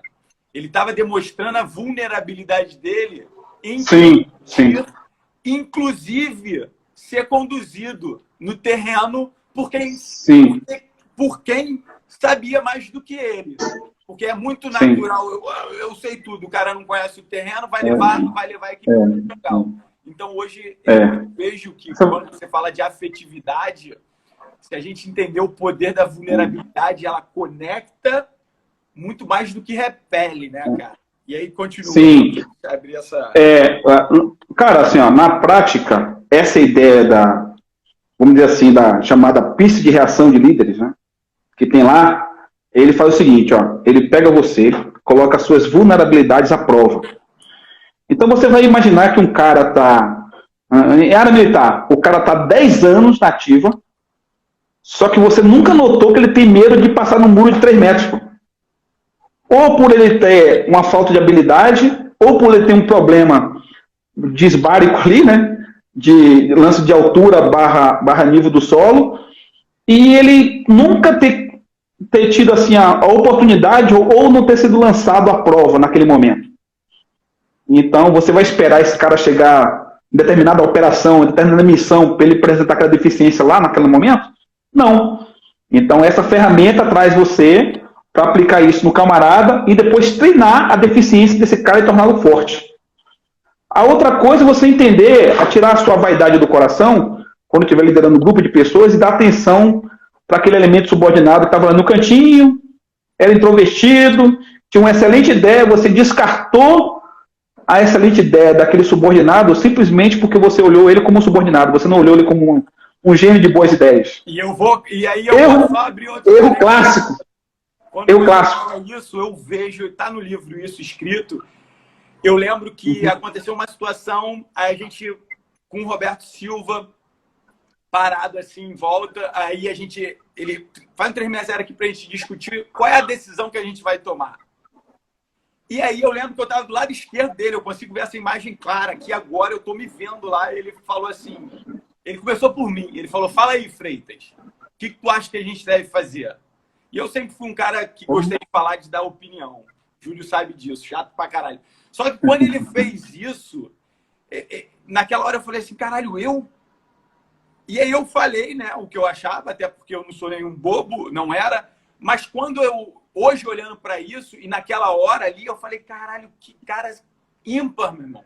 O cara tá me dando o direito de falar, ainda que ele não vá cumprir, né? Não sei, mas só ter criado o senso de pertencimento, me deixando falar, cara, tipo assim, eu virei um seguidor, eu virei como é que eu posso, um discípulo, um cara que ia, um devoto daquela liderança. Porque virou teu mentor, né? Uma das coisas da liderança, a gente tem 4 neurotransmissores, né? E a liderança, ela precisa se preocupar com 2 deles, que Simon Sinek, né, que é do livro Líderes se servem por último, ele diz o seguinte, dois neurotransmissores que são a ocitocina e a serotonina, que é o senso de pertencimento. O senso de pertencimento gera serotonina, que é um neurotransmissor da sensação de bem-estar, que é inclusive um geralmente dos culpados pela própria depressão, quando eu não me sinto pertencente, né? E a ocitocina, que é o neurotransmissor da confiança, do abraço, do eu tô contigo. E líderes precisam saber gerar isso nas suas equipes, né, cara? Precisam gerar esse sentimento. E aí traz de novo para aquilo que você estava falando. Continua aí. Vou falar uma coisa, Freitas. Voltando lá para os ensinamentos em sala de aula, né? Como eu citei aqui que a cultura americana de lidar com liderança ela é distinta, é tão diferenciada por causa da própria cultura do povo americano.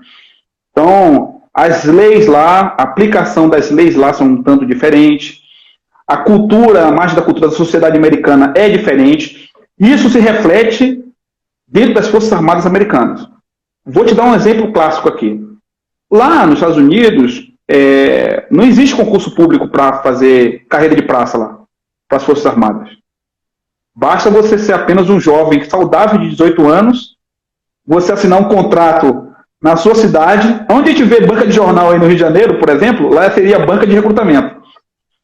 Então, você assina o contrato, o cara, basicamente, o recrutador, ele aprende a ter uma barganha com o público para poder captar você para aquela Força Armada, sendo Marinha, Fuzileiros, ou Exército, ou Força Aérea, ele te influencia, né? Ele te manipula para você poder cambar para lá. Te oferece uma série de oportunidades que é real, não seria vender fumaça, né? Você literalmente, quando assina...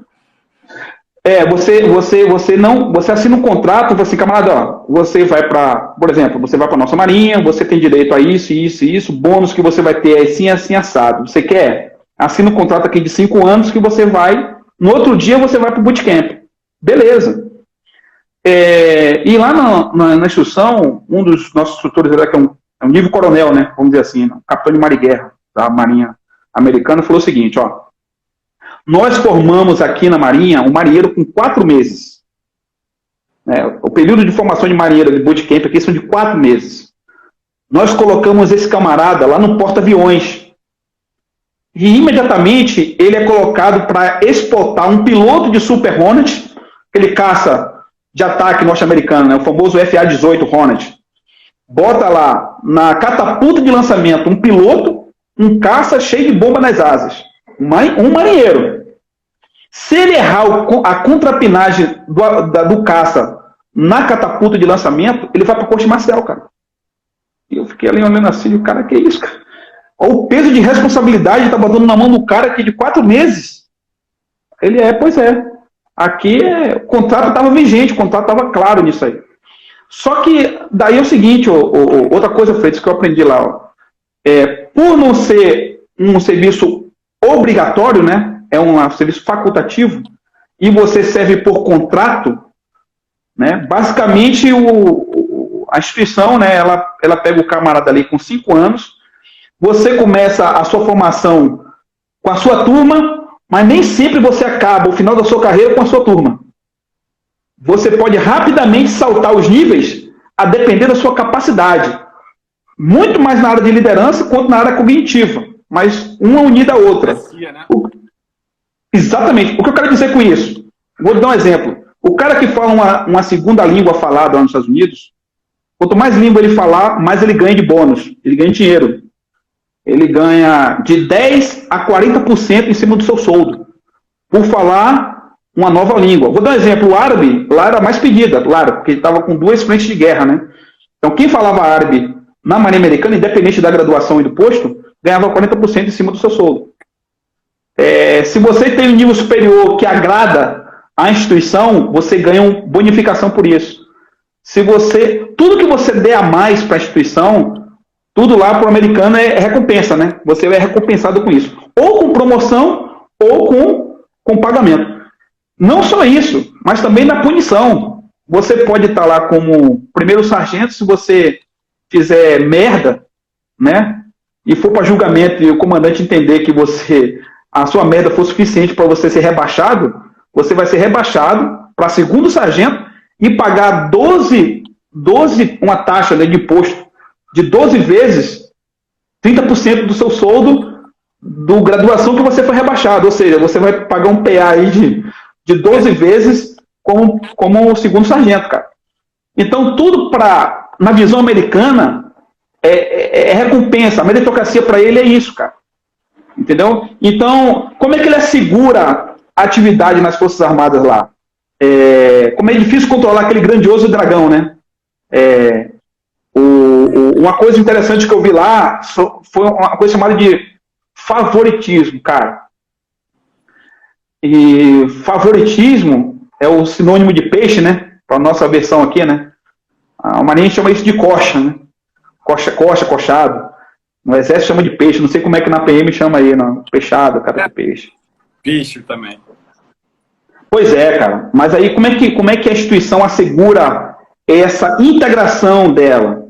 Ela não permite que essas coisas aconteçam por lei, brother.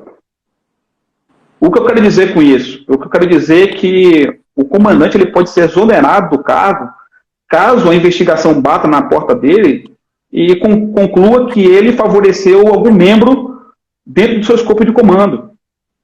E o cara vai ser exonerado, vai ser extraído do cargo dele, cara.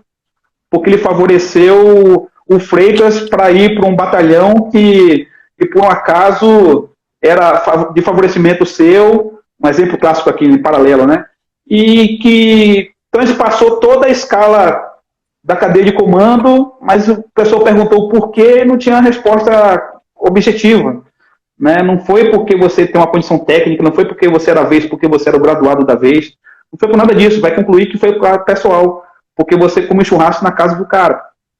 Então, eles asseguram essa integridade dessa forma.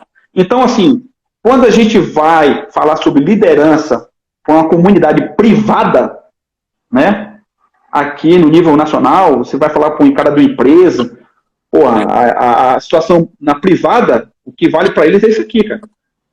Se ele estiver tomando porrada no dinheiro, ele fecha a empresa.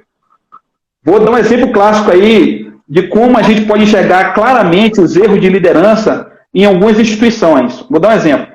É por isso que tem lugar que o cara mata o cachorro na frente de clientes, e naqueles clientes ali tem alguns deles que são da área de direito e da Sociedade Protetora dos Animais, que entra no processo jurídico e faz um supermercado gigantesco fechar as portas por um determinado período.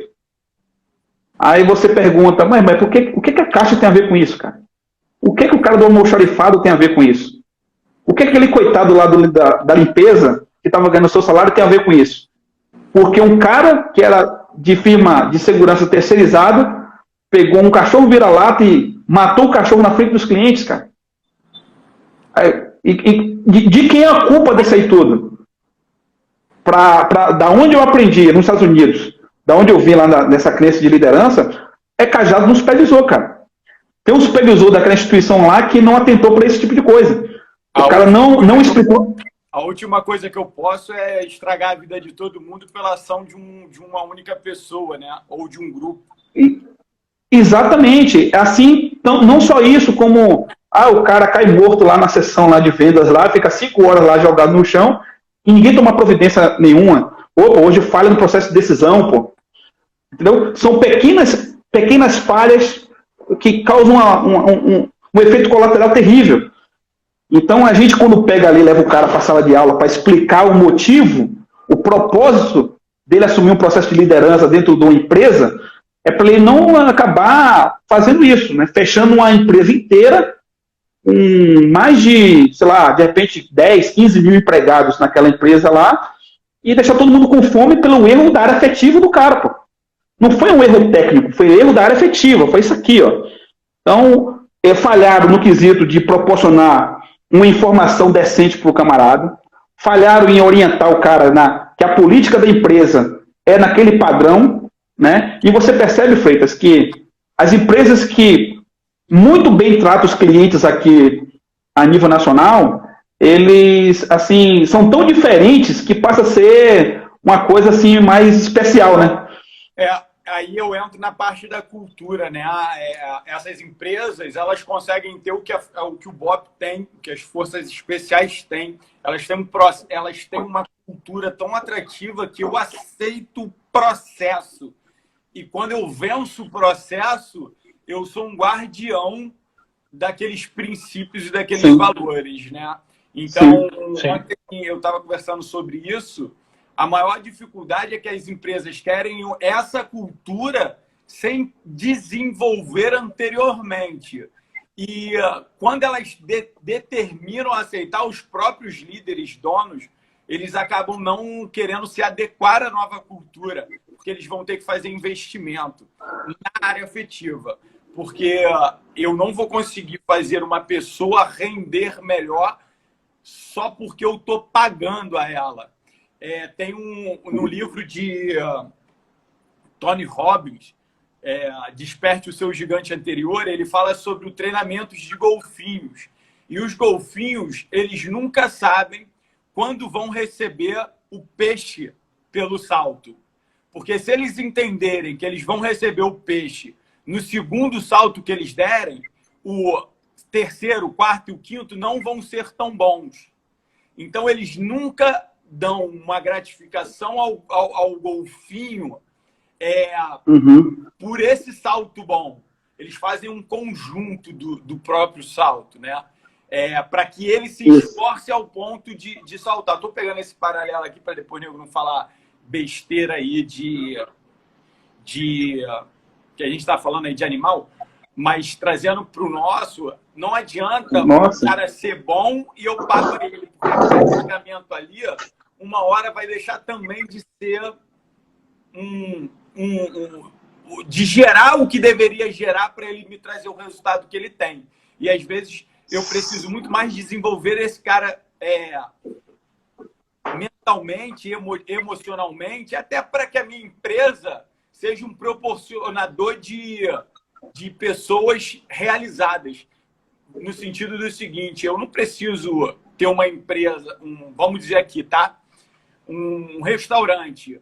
Eu não preciso ver o garoto que entrou com 18 anos como garçom morrer com 50 anos como garçom lá. Mas eu posso fazer com que minha empresa dê a ele esperança dele conquistar outras coisas. E para isso eu preciso mexer na área afetiva que você fala, quebrando crenças, ensinando a ele partes, né, dentro da própria para ele gerenciar melhor os gastos, né, e outras coisas, investir em si próprio. Então, tá tudo ligado a isso, né? O valor ganho somente não vai fazer desse cara manter o seu empenho a sua chama dentro da empresa. Uma hora sim, vai, tá bom. Você tocou num tópico muito importante aí, e o homem é o produto da natureza, cara. Não é besteira falar sobre animais, não. Muito pelo contrário, é uma oportunidade ímpar falar sobre animais, né? E, por falar nisso, existe um vídeo que corre assim na internet por aí, você vai ver sobre o trabalho com macacos prego. Onde é que a pesquisadora pega 2 macacos pregos em 2 jaulas diferentes, uma colada na outra ali, né? E ela faz um trabalho de recompensa. Ela pega uma pedra, dá para o macaco, né? E o macaco devolve a pedra. A tarefa é essa aí, ele pega, observa a pedra e devolve a pedra e ganha um prêmio. Então, o primeiro macaco, quando faz esse primeiro atributo, ele ganha um pepino. E o macaco não gosta tanto de pepino, mas se tiver de comer, ele come o primeiro, né? No segundo já não come mais. E aí ela pega, faz a mesma coisa, a mesma aplicação de tarefa para o macaco do lado. E macaco prego também, né? Então ela pega a pedra, o macaco olha, devolve a pedra para a pesquisadora, e esse ganha uma uva. Cara, a reação do outro animal é intrínseca ao ser humano, pô. O macaco já olha pro lado e já fica puto pra caramba, cara. Ué, por que eu dei? Ué, ele fez a mesma coisa que eu, ganhei uma uva e eu ganhei pepino. Aí ela tenta a segunda vez com aquele cara, com o macaco. Aí dá a pedra, aí ele olha a pedra assim, bate na parede, devolve a pedra e ganha o pepino. Porra, camarada. Quando ele ganha o pepino, ele bota a mão pra fora da jaula assim e dá na cara da pesquisadora, cara. Ele fica mais revoltado quando ela faz a segunda vez isso, com outro macaco do lado e paga uma uva. Ele fica puto. Qual o efeito pra gente entender isso aí, cara? Se você, cara, tá numa instituição e ela conta com sua fé, ela te produz uma fé, ela te dá uma chama de propósito, né? O que eles chamam de valores pessoais e valores institucionais. Você tem o seu valor pessoal e a sua instituição tem o valor pessoal dela, valor institucional. Então, isso aí tem que estar alinhado, né? Ou quem tem que entender isso aí é você, não a instituição. Né? Se tiver de sair alguém aí, quem vai sair é você, não a instituição. Então é o seguinte, quando você percebe que outras pessoas estão fazendo o mesmo trabalho que você, estão sendo recompensa, e a recompensa está sendo desproporcional, né? No sentido que o cara faz muito menos e ganha muito mais, e eu estou fazendo muito mais e estou ganhando menos, e ao mesmo tempo estou sendo menosprezado. Qual a tendência natural do ser humano? É cruzar os braços, cara. Ele tem descrença. Essa é a diferença do coach pro Kalashnikov, camarada. O Kalashnikov, lá na Rússia, lá, foi o criador da arma mais vendida do mundo. Os americanos, na época, falaram, porra, se esse camarada fosse aqui americano, ele seria o Rockefeller, cara. Ele seria o cara bilionário da noite pro dia. O cara é um gênio. O cara inventou uma coisa que o mundo todo comprou. Até hoje não existe um fuzil de assalto que superou as vendas do Kalashnikov AK-47. Né? A não ser que alguém falou alguma coisa contrária sobre isso aí. Me corrija se eu estiver errado. Mas qual foi o final do Kalashnikov? Ele ficou como vendedor de uísque, cara. Ele foi homenageado agora pelo Vladimir Putin, pô. Botaram uma estátua do cara lá com a Kalashnikov, homenagem pós-mortem. Mas ele... Para quem não viu ainda aí, assista o filme lá, o Kalashnikov, AK-47. É um filme que fala sobre a atividade desse cara aí. Pô, o cara foi um gênio, camarada. Só que ele estava num país né, socialista, em que você podia fazer o que quisesse. Você ia ficar naquele patamar ali, cara. É como se fosse uma casta. Não adianta você criar coisas magníficas que você não vai ter riqueza nenhuma, você não vai ter prosperidade. Então, basicamente, não adianta você correr atrás com isso. Então, isso aí, cara, foi quando eu aprendi lá nos Estados Unidos isso. Ter prosperidade significa recompensas. E isso, na verdade, é até bíblico. Como eu falei antes, né, a América, culturalmente, a sua constituição ela é baseada na Bíblia Sagrada. Tudo para ele é envolto através dos preceitos bíblicos. E eu estou falando de maneira institucional, tá? É claro que na América lá é o país mais miscigenado do mundo, cara. Ele agrega pessoas de diferentes religiões lá. Mas o cerne da instituição governamental é baseado em Bíblia Sagrada. Tanto que você vê, qualquer um que assume o cargo lá, ele bota a mão onde? Ele bota a mão na Bíblia. E se ele jura por tudo que é mais sagrado, que falar a verdade acima da verdade e juízo, se ele mentir, ele paga dobrado, camarada, porque tem mentido em juízo. E lá o pessoal leva muito a sério essa questão aí, tá? Então, é uma série de coisas de área afetiva que, enfim, muita bagagem. Eu vou pegar só fazer uma coisa. Quando você fala de valores, e uma coisa que eu levo para dentro do meu curso, tanto a autoliderança quanto na liderança, é óbvio, né? Como é que eu comando pessoas com valores diferentes? Porque os valores, valores governam os nossos comportamentos, né? Sim, perfeitamente. Né? São os princípios que vão fazer com pessoas que têm valores diferentes caminhem numa mesma jornada, entregando igual. E isso faz uma fração de operações especiais, né? Homens com valores diferentes, mas que adotam um princípio para combater de forma única, né? De combater de forma coesa. Senão... O propósito é um só. O propósito é um. E aí, já estamos com 1h30 aqui, provavelmente, não sei nem como não já caiu. A gente precisa de mais tempo para bater mais esse papo e falar, porque é um papo realmente que rende.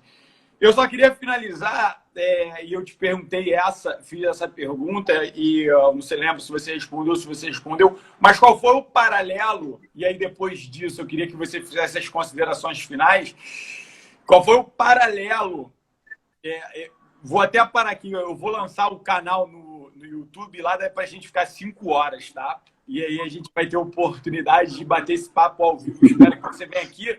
Prazeroso. Antes que você fale, eu gostaria que você participasse de um dos nossos cursos aqui, né, cara? Um dia com a sua presença. E aí a minha pergunta para você é essa.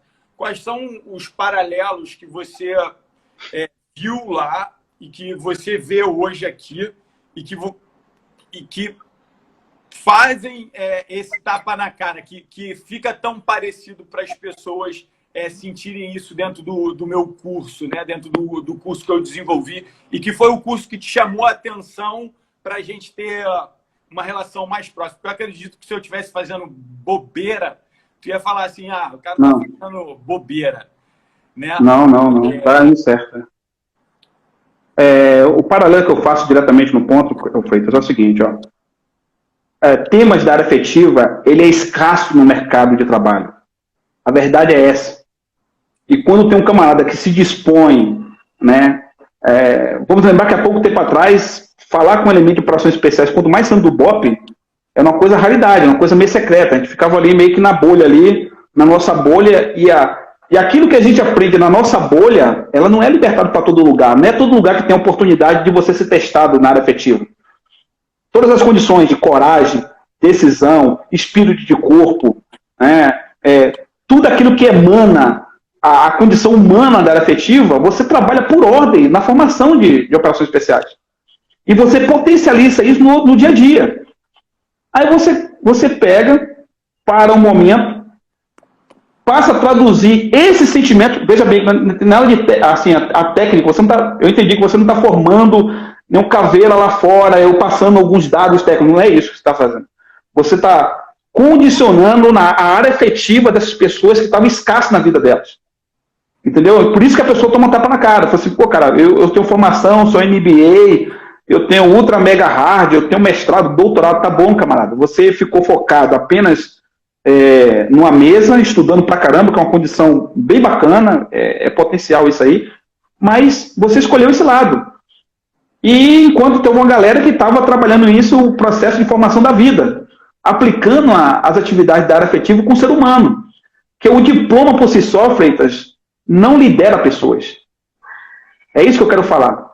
Você tem que aproveitar. Por que lá os americanos eles colocam uma função do Master Chief, né, do supervisor de equipe, com um cargo muito eletivo? Porque ele aproveita a experiência desse cara para cuidar dos seus, pô. O cara, a gente vai ter de repente outra oportunidade para falar especificamente sobre esse tema, que é muito, até pode ser polêmico, mas é uma coisa muito bacana. Eles depositam uma confiança extrema em um supervisor de equipe. É o cara que fala direto com o comandante, cara. É o cara que toma conta até mesmo. Dentro do sargento, seria o sargento. Isso, o sargento major, ou o subtenente, ou o sargento, ou o mais antigo da fração ali. A delegação de responsabilidade é desse cara, pô.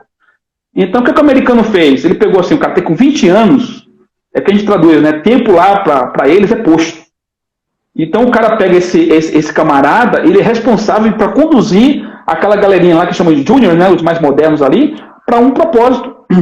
Porque também o cara lá, ele só chega nesse tempo se ele desenvolver todos os atributos que você diz, né? Opa! Né? Diferente aqui, e aí eu não vou abrir para polêmica. É diferente. Vou abrir para polêmica, porque, infelizmente, nós temos uma outra cultura, né? E onde não são os melhores que estão no comando. O cara basta estar ali girando. E aí você vai ter... Nem quero entrar sobre isso, porque tem algumas coisas que eu já vi que eu prefiro só ficar com as coisas que... Esse tema exponencial, a gente não fala, aqui não está aqui para literalmente falar da instituição em si, eu estou falando da comunidade civil, da empresa privada. No Brasil eu acho que não muda muito, né? No Brasil eu acho que não muda muito. E eu já vi situações... Vou dar um exemplo.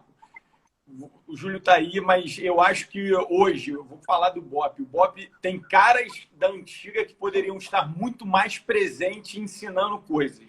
E parece que nós, enquanto instituições, seja civil ou militar, a gente parece que quem está entrando agora tende a esquecer quem fez antes de mim.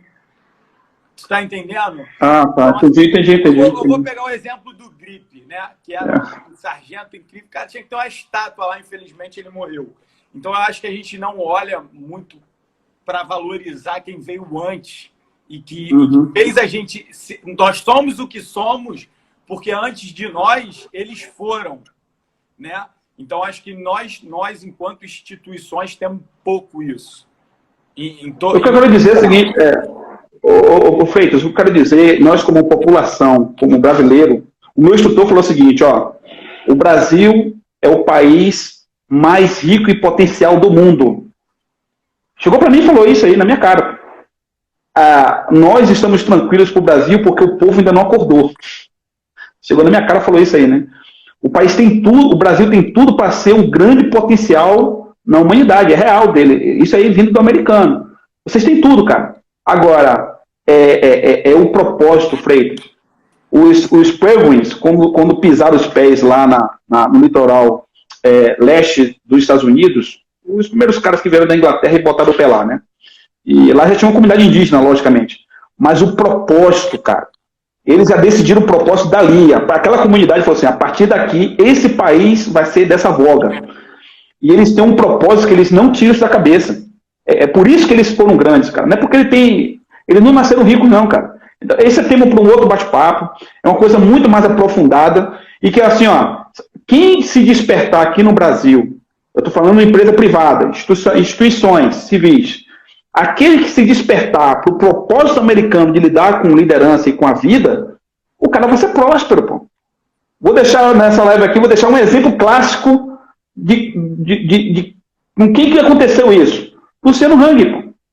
Luciano Hang da Van é um exemplo perfeito sobre esse evento. Se você ver a entrevista do camarada, o que ele fala, o que despertou dele foi ter ido para os Estados Unidos. Ele viu o padrão americano de ser, ele aplica isso hoje na prática, é um cara de grande sucesso. E é isso, cara. E é simples, né? Pensa que é uma coisa matematicamente absurda? Não, tá naquilo que você produz aí no teu curso, cara. Só isso. É isso, é a pessoa ir lá... O problema é que negligencia o óbvio atrás de uma fórmula mágica. E o óbvio, ele te conduz ao resultado extraordinário, né? Exatamente. Potencializar as pessoas, influenciar as pessoas para o bem, para um propósito único, para uma coisa bacana. Trabalhar, eu acho que o ser humano tem que começar a voltar aos tempos antigos da fogueira do afegão, né? Hoje em dia a pessoa está muito mediatista, é tudo para ontem. E quando você para um tempo ali, coisa da atividade de operações especiais, a gente se discute muito pós-missão, existe muito debriefing, existe muita discussões acaloradas de quem errou e de quem acertou. A gente chama da lavagem de roupa suja na mesa ali, né?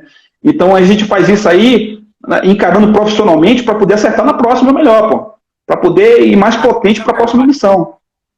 Exatamente. Então, essas questões aí que eu acredito que você traga para o público-alvo e a pessoa, sem ter que formar um caveira lá no BOP, ele tem um apreço de ter um cara daí, 2, né, ou 3, sei lá, a sua equipe que você trabalha, muito bem, diga-se de passagem, e está oferecendo a sua experiência com um dos camaradas que estão do seu lado para essas pessoas.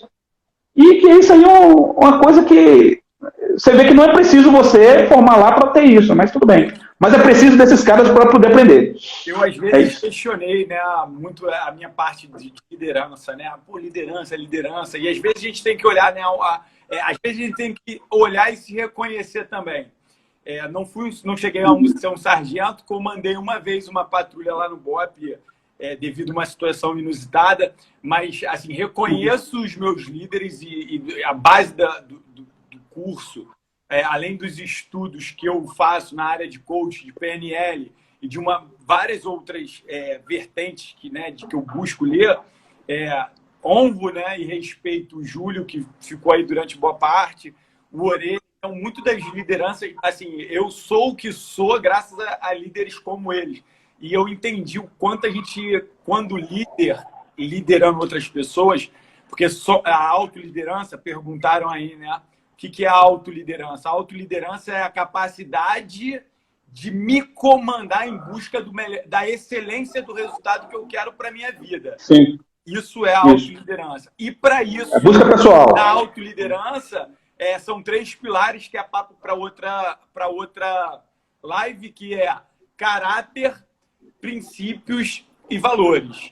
E aí, que é o principal pilar, né? O caráter. E caráter Caráter é definido pela caráter é definido pela contribuição que damos, pela responsabilidade que assumimos e pela evolução que demonstramos. Então, isso é autoliderança. Então, assim, eu vejo, às vezes eu olho, pô, que líder sou eu? Né? Eu fui líder lá no BOP. Cara, talvez não naquele momento do combate fui um liderado, mas me autoliderei e fui um líder capaz de gerenciar a minha vida ao ponto de hoje liderar um grupo de operações especiais, que eu tenho amigos operações especiais que estão lá hoje no meu curso, entregando com excelência o seu conhecimento. E eu sou líder deles, né? De alguma forma, a minha coragem de fazer o que eles sabem, mas não fizeram, leva eles a quererem de alguma forma. Sim. Então, assim, a gente tem que saber que em algum momento a gente vai ser líder em casa, em algum momento a gente vai liderar amigos, em algum momento nós vamos inspirar outros a ponto de transformar, às vezes, só com uma palavra.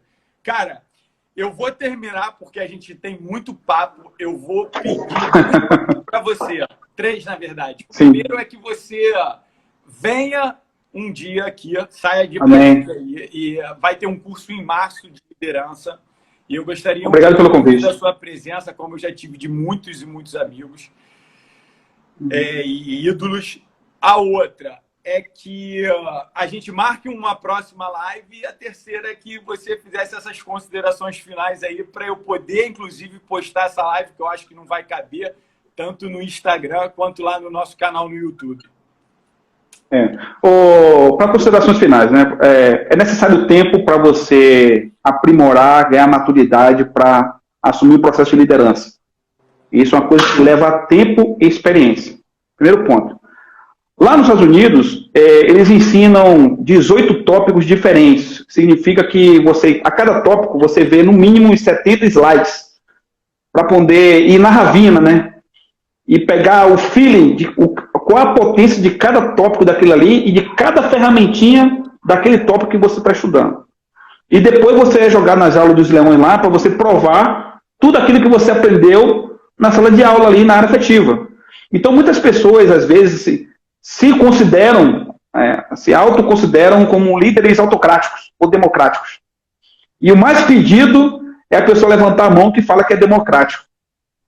As pessoas fogem da ideia de ser um autocrata. O que eu aprendi lá foi o seguinte, situação, depende do local, depende das pessoas que você lidera, depende de você próprio como líder, conduzir esses termos.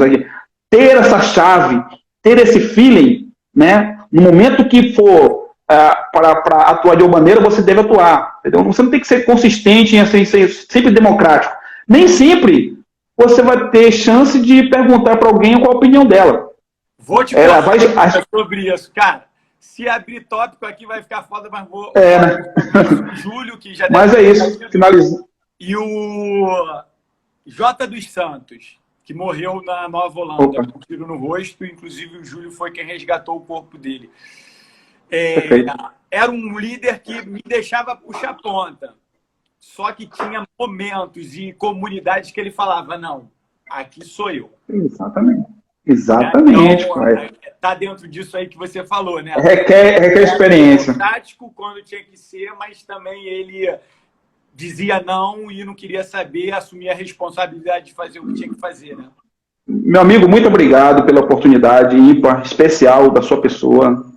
Que Deus te abençoe na sua jornada, que dê a sabedoria de Salomão para poder conduzir diretamente seu projeto. Bacana, conte comigo para esse apoio. A quem está nos ouvindo aí, um público especial, logicamente, quem procura aprender e ouvir sobre liderança, né? Nós estamos aprendendo com esse público aí, entendeu? Se expondo aqui para eles e trocando uma ideia para aprender um pouco mais. Aprendi muito no dia de hoje, com a sua experiência, trocando ideia. Você vê? É coisa simples, cara, é fogueira de afegão. Senta na fogueira aqui, troca uma ideia que você vai aprender coisas da vida. Até detalhes que fazem você sobreviver. Muitas das vezes eu estou vivo hoje porque alguns supervisores no Grumec me passaram bizus sentando na mesa ali de bar, sentando na fogueira ali, trocando ideia comigo ali, que eu pude captar e não ceifei minha vida antecipadamente. Então, eu agradeço a todos vocês, peço que Deus abençoe a todos. Irmão, tamo junto, hein? Eu vou finalizar aqui falando sobre isso que você falou aí, né? E Tony Robbins fala isso, e algumas vezes dentro do mundo militar eu fui um pouco rechaçado. Mas eu vou deixar como lição, porque é o que eu tenho certeza que me traz até aqui. O Júlio, que falou aí muitas vezes na live, todo mundo, eles falavam que eu perguntava demais. E são as perguntas que nos levam ao resultado que a gente quer, né? E quando a gente não está alcançando esse resultado, é porque a gente está fazendo as perguntas erradas. Exatamente. Aí a gente volta para a área cognitiva, a área afetiva. Eu preciso aprender a fazer as perguntas certas, né, as pessoas certas, para ter o resultado que eu verdadeiramente quero. Meu amigo, obrigado pela oportunidade. Vamos marcar outra live, que foi uma das lives mais incríveis, e o tempo voou. E eu tenho certeza que vai ser um sucesso. Em breve a gente vai estar junto, beleza? Se Deus quiser. Grande abraço aí. Fosse honra, meu amigo. Fosse honra. Tamo junto. Tchau, tchau.